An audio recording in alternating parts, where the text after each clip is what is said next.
So hello guys, Maruthi Nagar Subramanyam movie review. నీకు అసలు భయం ఏదో బావా? భయం వేసి వేయడం మానేసి కాఫీ తాగుతావు, టీ తాగుతావు. మూవీ ఎలా ఉంది, ఏంటి ప్లస్ పాయింట్ ఏంటి, ప్లస్ పాయింట్లు ఏంటి, చూడొద్దా అన్ని క్లియర్గా డిస్కస్ చేసుకుందాం. యాక్చువల్లీ ఈ వీడియో మార్నింగే వచ్చారనమాట, బట్ అన్ఫార్చునేట్లీ మార్నింగ్ నుంచి మా ఏరియాలో కరెంట్ లేదు. సో షూట్ చేసి ఇప్పుడు పెడుతున్నాను అనమాట. అండ్ నేను మూవీకి వెళ్ళినప్పుడు షార్ట్ కూడా అప్లోడ్ చేస్తాం, ఒకవేళ చూడకపోతే వెళ్ళి చూసేయండి. అండ్ అలాగే లైక్, షేర్, కామెంట్ ఇవన్నీ చేయండి. ఇవన్నీ చేస్తేనే నాకు కూడా కొంచెం మోటివేషన్ వస్తుంది. ఇంకా ఎక్కువ వీడియోలు రెగ్యులర్గా అప్లోడ్ చేస్తూ ఉంటాం. కంటెంట్ నచ్చితే ఇంకెవరైనా సబ్స్క్రైబ్ చేసుకోలేదా చేసుకోండి, సబ్స్క్రైబ్ చేసుకోండి. చేసుకున్న తర్వాత చూడండి, ఫ్రీ ఆఫ్ కాస్టే కదా, నాకు కూడా కొంచెం మోటివేషన్ ఉంటుంది. మారుతి నగర్ సుబ్రహ్మణ్యం మూవీ ఎలా ఉంది ఏంట్రా అంటే, చాలా రోజుల తర్వాత తక్కువ బడ్జెట్ సినిమాలోని మంచి సినిమా చూసినట్టు అనిపించింది. సినిమా చూసిన తర్వాత నాకైతే సినిమాలో యాక్ట్ చేసిన రావు రమేష్ గారు కానీ, అంకిత్ గారు కానీ, లేదంటే రమ్య కానీ, లేదంటే హర్ష గారు కానీ, ఇంద్రజ గారు కానీ, ఎవరి రోజుకు వాళ్ళు మంచిగా జస్టిస్ చేశారనిపించిందండి. అంటే ఒక చిన్న కమర్షియల్ పాయింట్ తీసుకొని సినిమా అంతా ఏవి ఎక్స్ట్రా యాడ్ చేయకుండా ఎలా తీయాలో అలా బాగా డీల్ చేసి మంచిగా త్రూ అవుట్ మూవీ కూడా మంచిగా ఫన్ జనరేట్ చేస్తూ, క్లైమాక్స్ వచ్చిన ఎమోషనల్ సీన్స్ టచ్ ఇస్తూ చాలా మంచిగా డైరెక్ట్ చేశారనిపించింది డైరెక్టర్ లక్ష్మణ్ కార్య గారు. అండ్ మ్యూజిక్ కూడా మూవీలోని కొంచెం మంచిగా అనిపించింది. కళ్యాణ్ నాయక్ గారు అనుకుంటా మ్యూజిక్ డైరెక్టర్. రీసెంట్ గా ఒక పాట బాగా ట్రెండ్ అవుతుంది, మేడం సార్ మేడం అంటే అని చెప్పేసి.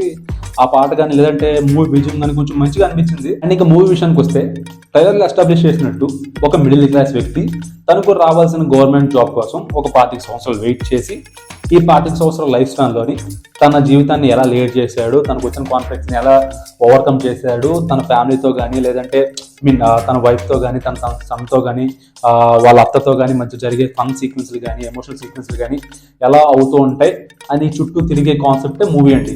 అండ్ ఇంకా మూవీలో కామెడీ కానీ, ఎమోషనల్ సీక్వెన్స్లు కానీ అన్నీ చాలా బాగా డీల్ చేశారండి. ఆ హీరోయిన్ పోర్షన్ కానీ, లేదంటే ఆ హీరోయిన్ ఇంటర్ చదవడం, లేదంటే ఆ హీరోయిన్ మధ్య కామెడీ సీక్వెన్స్లు, లేదంటే హీరో ఫాదర్ మధ్య కామెడీ సీక్వెన్స్లు, ఇవన్నీ నాకైతే కొంచెం మంచిగా అనిపించాయి. అంటే ఓవర్ ద టాప్ అని నేను అన్నాను కానీ, బట్ సమ్హౌ రీసెంట్గా వచ్చిన చాలా మూవీస్ కానీ చాలా బెటర్ అనిపించింది.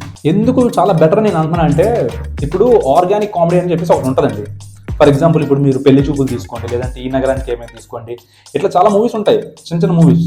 ఇందులో పెద్ద యాక్టర్స్ ఎవరు ఉండరు, పెద్ద కమెడియన్స్ కానీ లేదంటే పెద్ద యాక్టర్స్ కానీ ఎవరు ఉండరు. బట్ కామెడీ మాత్రం బాగుంటుంది, చాలా ఆర్గానిక్గా చాలా మనం కనెక్ట్ అవుతాం.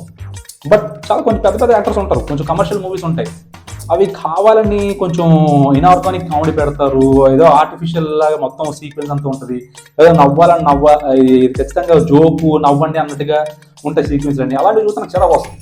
రీసెంట్గా ఇస్మార్ట్ శంకర్లో ఆలీగర్ సీక్వెన్స్లో అవన్నీ చూస్తే నాకు గోలుమండి ఇన్ఫాక్ట్. సో అలా పెద్ద యాక్టర్స్ అందరిని పిలిచి అవసరం లేని సీక్వెన్స్లో యాడ్ చేసి, కామెడీ బదులు క్రింజ్ యాడ్ చేసి, సో ఇట్లా ఏం చేయకుండా ఉన్న సఫిషియంట్ యాక్టర్స్తోని ఎంత పండించాలో అంత ఆర్గానిక్ కామెడీ జనరేట్ చేసేవారు. నాకు కొంచెం నచ్చింది. అండ్ మూవీలో మోర్ ఓవర్ కొన్ని ట్విస్టులు కూడా ఉంటాయి. అంటే మీరు ట్రైలర్లో చూసుకుంటే ఈ డబ్బులు ఎట్లా పడ్డాయి ఏంటి అన్న దానికి జస్టిఫికేషన్ కూడా కొంచెం క్లారిటీగా ఉంది, మంచిగా ఇచ్చారు. అండ్ ఆ క్లైమాక్స్ పోర్షన్ కూడా కొంచెం బాగా డీల్ చేశారనిపించింది. ఏంట్రా మూవీ గురించి ఇంత మంచిగా చెప్తున్నావు, ఫ్లాస్ పాయింట్స్ ఏవి లేవారా అంటే నాకైతే పెద్ద కనిపించలే. ఇప్పుడు మూవీలో ఫ్లాస్ పాయింట్స్ చెప్పాలి కదా ఖచ్చితంగా అని చెప్పేసి నేను చెప్పను. ఇప్పుడు ఓవరాల్ మూవీ మంచిగా ఉంటే ఫ్లాస్ పాయింట్స్ అనేవి ఉంటాయి, చిన్న కొన్ని సీక్వెన్స్ బోర్ కొట్టడం ఇట్లా ఉంటాయి. అవి ఓవరాల్ మూవీగా చూసుకుంటే మరి ఇంకా కన్సిడర్ చేయకూడదు. సో ఈ మూవీ పరంగా కూడా నాకైతే పెద్ద ఏం కనిపించలేదు ఓవరాల్ ఫ్లాస్ పాయింట్స్ అవి ఏమి.